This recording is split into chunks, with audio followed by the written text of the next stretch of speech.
All right, we are now live.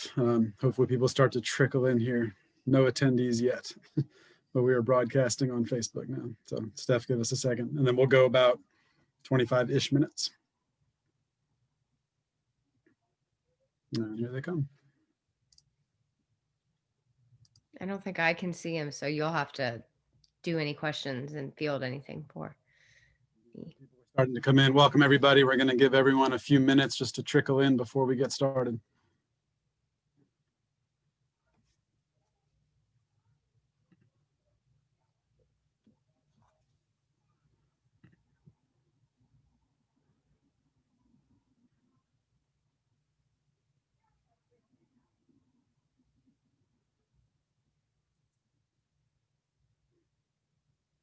All right, good to go. All right, we're going to get started. Thank you, everybody, for coming to the debut episode of Sports Lawyers Association's new series called Sport Shorts. The goal, every 2 Tuesdays, we are going to put together some quick-hitting content that addresses real-time events. I'm going to be your host. I'm Sam Renaut. Our first guest tonight is Stephanie Jarvis, who is the still Chief Operating Officer, correct, of local organizing committee in Phoenix. I don't know what your updated title will be. Yeah, we don't know. I'm just a contractor for now, no employee, because we wouldn't want to have employment law issues. Correct. Yeah. So we are going to talk through some legal and business considerations involved in hosting mega events. And right on the heels of last night's college football playoff championship game, figured now is as good a time as any. So the Q&A box and the chat box are open. Steph and I are going to go through some of this conversation, but please feel free to drop questions in the chat as they come up. This will be a relatively short conversation. We're going to go about 20 to 30 minutes max.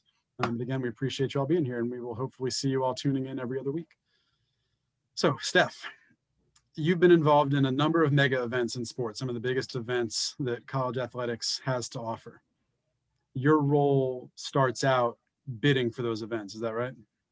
Yep, usually I've been involved at least in the Phoenix mega events from the bid process all the way through the hosting of the events.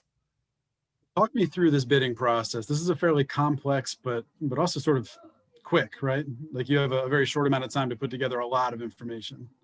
Well, I will say it's hurry up and wait. So they will tell you, okay, bidding's open. You must declare your intent to bid, and you have a very short time frame. So you declare your intent to bid, and then they'll say, now you have 3 weeks or a month to get in your initial paperwork. And so you get your paperwork in, and then we'll let you know in a couple months if you've made it past this first round. And then you make it past the first round, and then it's okay, submit all this stuff. And so like with our most recent women's Final Four one, which was a little bit weird because of COVID, but you still submitted things in April that you had to get everything in, and then your site visit is in August. So you're waiting on them, and then you do a final presentation, and you've got 3 weeks from your site visit to do a presentation, and then you're waiting on the decision. So I will say that the process can be a little bit long, but you don't have a lot of time to get things done. Now, when you say they, who's putting out this RFP? Like, what's the committee look like? So it's a little bit different for each event. For the NCAA, it's the NCAA Men's Basketball Committee or Women's Basketball Committee. And their staff might be the same thing if you had regular NCAA championships. For the college football playoff, it's really the college football playoff staff, and then their management committee, which is their commissioners and athletic director. And then for Super Bowl, it's really the ownership group that would be involved in making that. So it's a little bit different for each event that you might be bidding on. And from your perspective, representing the local site, who's on your committee? Who makes up the local organizing committee to start with, like just in the bid process? Yep. So you really have a mix of groups, and it's really kind of who's going to host it, who's going to pay for it, who's going to get the hotel rooms. So we look at it as kind of a community-wide partnership, but you've got to have the Convention and Visitors Bureau on board. You have to have city government. You have to have wherever you're going to host it, if it's at State Farm Stadium, Talking Stick Arena, the Convention Center, kind of all your CVB and tourism folks. And then if you're hosting an NCAA championship, you've got to have a host institution. In our case, that's ASU. So you really get that group together. And first they decide, do we want to bid on it? And then you can move forward, because it's, do we want to bid on it? Because if we get it, we got to pay for it and we got to do it. So you kind of have to have everybody on board before you say, let's try for this thing. kind of money are we talking about? It depends. Women's Final Four bid is on the lower end. That's probably in the $3 to $4 million range. You've got maybe for Final Four and CFP 14 to 17 million range. Excuse me. Super Bowl. I don't know the exact figure, but I would say it's double or triple that. Now you're putting these bids together. I mean, you just did women's Final Four. The bid came together last year. Is that right? Earlier, yeah, in 20. For what year were you awarded that? So we were awarded the 2026. They were up for 25 and 26. And so we started that process in November of, I guess, 19, and we're ultimately awarded. They sent out the awards in October of 2020. You're putting together this bid for something that's happening 6 years down the road where you have to commit millions of dollars to. Put your lawyer hat on, and how are you getting people to commit to these contracts that far in advance? Like, how's that process work? It's not easy. We have there's an LOC agreement that you have to sign. There's a venue agreement that the venue has to sign, but really you kind of have to go on faith that you've got enough people that will eventually support it, right? You aren't going to go and ask your corporate sponsors ahead of time. Some places may do that. Maybe the NFL requires a little bit more proof or requires a bond, but the NCAA and the CFP kind of go on your word that you're going to be able to fundraise the money.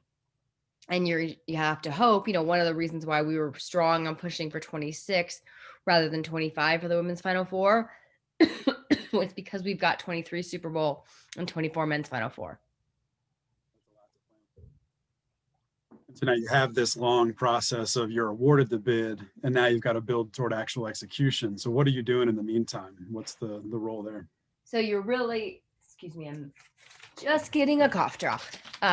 You are kind of working right now to educate, right? It's not as hard for us now. We've had a men's Final Four, but on the first round for the men's Final Four, we just had to tell people what it was and what was coming. But really, you're getting hotel deals done. So you have to have the hotels under contract. You got to have 10,000 rooms. You're working to get all those done. You're working to find ancillary event venues. You're going on future host meetings where you are going to the site of the championship or of the event and kind of learning best practices and seeing what you can do. So you're sort of in the slow burn. I apologize that I'm still coughing. So then within this bid, I mean, it's not just a matter of proof of commitment of resources and of venues that are willing to host and all that. You need to convince people that this is going to be a good fan experience too. Right. And so Yes. what goes into that side of the planning? You need this sort of like local flavor to say Phoenix is it. This is why we're the best place to host. So you've got to combat a couple things, right? You have to combat any perceived weaknesses and then highlight any strengths that you might have. Our weather here, our beautiful scenery and things that you can behind do. You, it's a beautiful day. Gosh, I didn't even plan that I would be highlighting Arizona tourism, which just happens to be my background. But we really try to promote that. But here, if you are hosting a men's Final Four or a Super Bowl, even college football playoff, your venue is not really where your hotels are. So all the action is maybe taking place downtown for fan events and people staying there. They're staying in the resorts throughout the valley, but you got to go all the way out to Glendale. And so you have to combat that.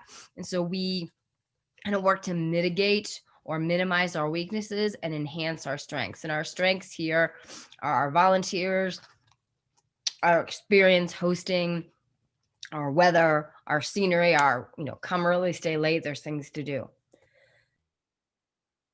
That makes it, having lived in Phoenix for about 11 years, I understand the draw there. And I know there's probably a lot of excitement. A lot of people feel that the Final Four should be in Indianapolis every year. So there's a lot of excitement building up toward that. I'm sorry. That's the comment. So I lived in Indianapolis. I love Indianapolis. Other than Phoenix, there's no better place for it, right? I worked many Indianapolis Final Fours, but I do think you need a little bit of a flavor of taking it around the country.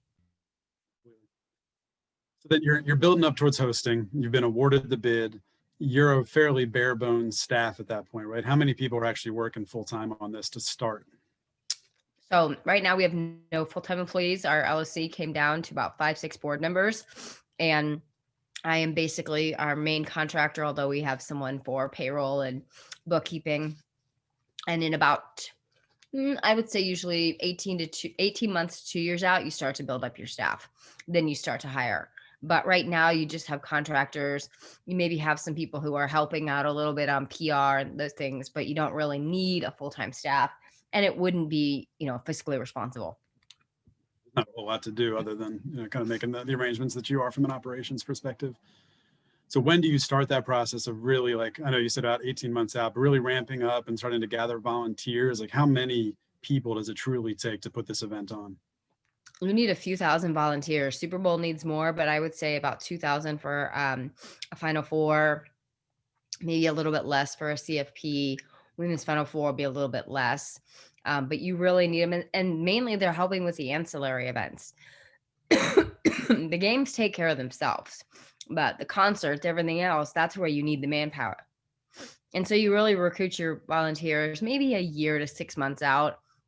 You start an awareness campaign, but you're not going to sign people up for shifts 2 years out. What's the liability coverage there? I mean, who's responsible if a rogue volunteer goes off and breaches a contract or does something negligent or willful? There are a lot of liability issues with volunteers. We do background checks on all of them. A lot of times they're driving. So some of the things that you have volunteer drivers who are taking people around. So you got to make sure that you do full, MVR background checks. There are liability releases or all kinds of those things. So we do a pretty thorough check on that. The nice thing is here, we have a lot of repeat volunteers. So we've got people who volunteer for the Fiesta Bowl every year, or did the Super Bowl, or did the Final Four last time, that are all like, count me in again. Or Waste Management has a big group. So Phoenix has a lot of people who want to volunteer. Part of it may be that a lot of people who move out here are retired and have time, but they're really generous with that time. And so we've had a great volunteer base out here. And that's, I think, again, when we talk about highlighting our strengths, that's something we highlight, and we did highlight specifically in our bids. What goes into volunteer training? Do you have an education program kind of laid out and somebody full-time responsible for them? Yeah, we actually, most of them have a full-time volunteer coordinator, or you kind of hire out an agency to do that. And you start your volunteer education efforts kind of early on, but really a big training. The NCAA will sometimes come into town for it, or the NFL, CFP, and you really kind of give them general training. And then you also give them very specific training to their roles. We make it where you go and you get your gear. So everybody is incentivized to show up for the training. One of the things that I think is, I don't, know about other cities, but I know Arizona does it, is we also talk about sex trafficking. So we bring in someone from the sex trafficking task force to talk, because sometimes you see that with these mega events. And so we give our volunteers tools to recognize if there's something going wrong. That I never would have thought of or expected. I guess this is where your years of experience come in. And that I assume that's not unique to Arizona, but a much bigger issue in Arizona than most of the other common hosting sites. I don't know. They probably, I can imagine a place like Miami has a big issue with it also. I just know that the state here was really supportive of it. And we actually worked with Cindy McCain, and thought that was a great way to kind of get the education. So we did it at the volunteer training, and I think we'll do it at every one of our events. That sort of program, like the sex trafficking education, is that something you can fundraise against as well as a cause? We didn't as much. That may be a little bit on the, well, I don't want to say the exploitative on the fundraising. We do that a little bit with our charitable. I think they were more willing to kind of sponsor the charitable things that we were doing, but it's something we might consider in the future. And there is a charitable aspect to this, right? I mean, your mega events do donate to the community and obviously make a sizable economic impact. CFP donated $1 million. We don't, through the LOC donated through the CFP $1 million. Most of it was going to education and teachers. The Final Four, we did a read to the Final Four, which helped all third graders in the state get access to an online library. There was a fun little contest of minutes read. The Super Bowl does all kinds of things. We did a court renovation for Harmon Park for the men's Final Four. They did a new field for the CFP, the Super Bowl planted trees, all kinds of things. We did stuff with water. So it's really important to make sure that this leaves a lasting legacy on the community. So that's important to the LOC, but it's also important to the organizing body. Absolutely. So now, as we just had this event last night, I think much like everything else in college athletics, it's become an arms race. The best facilities, the best experience, the best this, the best everything. So what do you do as a local organizing committee to keep up with the Joneses and make sure that your events each year outdo yourselves and outdo the other hosts? It's funny, they're our competition, but they're our friends, right? So we do, and some places more so than others, right? You aren't, worried maybe about Miami, but Texas is a pretty big, competitor with us. You've got similar venues that are not, the venue is separate from where all the activities are. So they're sort of our competitors, but they're our friends. So we learn from each other, but we're all fighting against each other. In the men's Final Four, you've got about 10 or 11 places that can host total. So you're in the rotation at some point.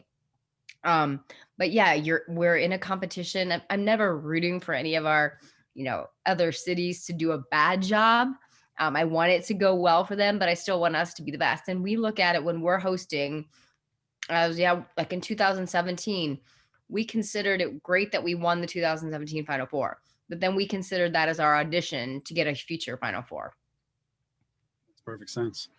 Now, who's really the authority on the types of events that go on? Is this a shared decision making between the LOC, the local sports commission, ESPN, or whoever's broadcasting, the NCAA? Like, how's that dynamic work? So really, the governing body, along with their broadcast partners, makes the decisions. It's their vision. You're implementing their vision, and you're executing their vision, but they take input from the LOC. So we had ideas on what might work best here. We know our community best. One of the examples I can give is men's Final Four doesn't usually do a big tailgate beforehand. They have a small thing, but when we were telling them, look, we promise you people are going to get to the stadium early. There are going to be so many people, you aren't going to believe it. And I remember Danny Gavitt walking out the day of, I think it was Saturday, and looking at all the people on the Great Lawn out of the stadium and saying, I never would have imagined this many people here. And I think that will make, they had done it really well, but I think they would make it bigger next time. I think they would have more sponsor activation, more, bigger concert, bigger whatever, because they realized we know our market. And when we tell you there will be all these people here, we weren't wrong.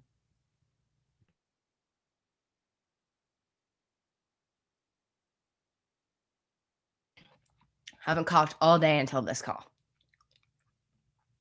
It's fine. The horse lecture voice. I know you're a professor as well. I did have 3-hour class today, so yes. And now there's also, you'll have, I assume, a little bit of autonomy and sort of the look and feel of things, but there's also some traditions that need to be upheld. Like having the 4 coaches get on stage with Jim Nance is a thing that everybody kind of looks forward to every year. So how do you outdo yourself on that? Like, what can you do there? So we really tried to outdo ourselves. So usually at the salute presentation, and we thought it's beautiful weather in Arizona. It's going to be so much fun. We're going to have it outside. We had it outside of the convention center on 3rd Street, which if you're familiar with Phoenix, kind of blocked off the street. And it was maybe the windiest it's ever been in the history of Phoenix.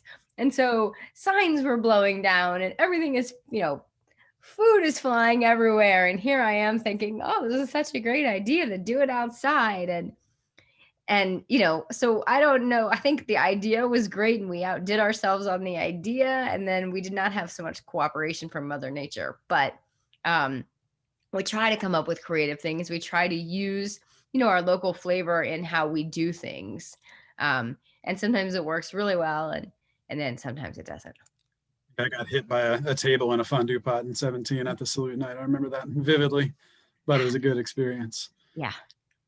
So we talked about the cost to host. How much do you all do in the aftermath of hosting an event like this to help to better understand the impact, the economic impact on the community, and to convince people like, look, we came, we spent this, but here's the ripple effect of what the benefits are in the community? So we do an economic impact study. ASU's W.P. Carey School of Business leads that, and they really have done it for all the mega events here. So we are consistent. although we may not be consistent with other cities and their methodologies, we're at least consistent within our own city. They really look at visitor out of town direct spending. And they can also look at indirect spending, but they really look at direct spending. So how much the organization spend, how much the individual spend. So we get an overall economic impact number. One of the things we did for the men's Final Four is we also did sort of a media impact study. So we looked at the value of the media impressions, and how much every time Arizona was shown on TV and the commercials and the different broadcasts. And then also we did kind of a community study of like, what do people who live in this area think of it? Did they have a positive experience? Did they want it to come back? Did they feel like it was a good use of community funds? And so we really try to look at it from all the different aspects. What do you do when you get a last minute curveball and all of a sudden, like you've been planning and planning and planning, and suddenly a president of the United States wants to show up at your game last minute? How do you account for that? It's funny. I just discussed that with the students yesterday in class. Having looked back on Atlanta when I was there, Atlanta hosted the college football playoff in the years are blending together, but I feel like it was 18, but I could be wrong. And they had everything planned, and it's planned for a year out. The teams, they may not know, but when will the teams arrive? Where are the teams? Everything is planned out. And then a few days before, you have the president of the United States say, I'm coming. And everything that you have planned is totally changed. It's all completely different. Entrances are changed. You've got to close traffic from the airport to the venue. And in Atlanta that year, I believe it was Georgia, Alabama, there were the two teams playing. So those are drive teams, right? So when you close down the roads, it's a big problem a half an hour before the game. And the entrances are closed, and the timing and the players and the security, and you don't even think about it, but Secret Service takes over all the security. So your normal guys that are working the door, that know how to get people in and out, have their own magnetometers, moving fast, it's all replaced by Secret Service equipment and Secret Service agents, and they are not about moving fast. And so everything just changes. Then you just have to go with the flow. And so you can plan something and have it all ready, and then it's boop, everything has changed. And, even a sitting vice president, when I was at the men's Final Four in 2015 in Houston, Biden came to the game. And just even when he was leaving, everything had to be halted. You couldn't get the teams out. You couldn't get the media out. The buses couldn't go anywhere. Nothing could go until Secret Service had cleared it. So it really is, it's wonderful when a politician decides to attend an event, because it is, great, but it also just makes for logistical challenges, and it raises the level of the event. So there are SEER ratings, and those are kind of their safety and security ratings. And if a president attends the event, it totally changes everything. It also means you get a little more funding maybe on, all the different security measures, but it does just totally change everything. What did you see and what did you hear from, I'm sure you have contacts involved in last night's game. What did they do to account for COVID? I mean, how much of a process was that to make sure people were safe and healthy, and all the contact tracing was being taken care of, but also in the fan experience side, which is such a big piece of the impact of this game? Well, it's interesting. I think the fact that the game even happened is a huge big deal, right? There were some concerns that just wouldn't even happen, but there were so many modifications, and I really felt bad for the people in Miami, and they did a great job. But this is a fan event, and they didn't have fans. And they did, but they didn't have the same fans they normally have. They didn't have the fan events. Normally there's a 2 or 3 night concert series. There's a big fan festival, things for people to do and enjoy the community. And none of that really happened. But I think they did, the protocols I think they took were really good. To me, it looked, as an observer, like they were following protocols, the post-game ceremony, trying to keep people that are participants as safe as they can be. I'm sure the hotels were much more locked down than they normally would have been. Even in the Rose Bowl in, how do we call it? The Rose Bowl at the Cotton Bowl. They bubbled the teams in the hotel. So actually put both of the teams in the same hotel, I think also with the Cotton Bowl teams, which normally you would not put the teams together. But they felt that was a better way to keep kind of an insulated bubble. And so they just had to make adjustments on the fly. And, it was a weird year, but I think they were probably really happy to have it actually happen. Saved a lot of jobs, I'm sure. And this is, Mhm. it's incredible to think about what goes on behind the scenes in an event like this when you've got, I mean, the world is literally watching. So, Steph, I appreciate it. In keeping with the spirit of this new event, Sports Shorts, we're going to wrap here at 25 minutes. I want to thank you very much for being our very first guest. I think we just covered an entire semester's worth of information in 20 minutes. So, well done. To everybody who attended, thank you. We will be back in action in 2 weeks, the following Tuesday. Sports Lawyers Association Sports Shorts. And again, I'm Sam Renaut. Thank you all very much. Thank you for having me. And I'm sorry for all the coughing. Forgiven. See you, everybody.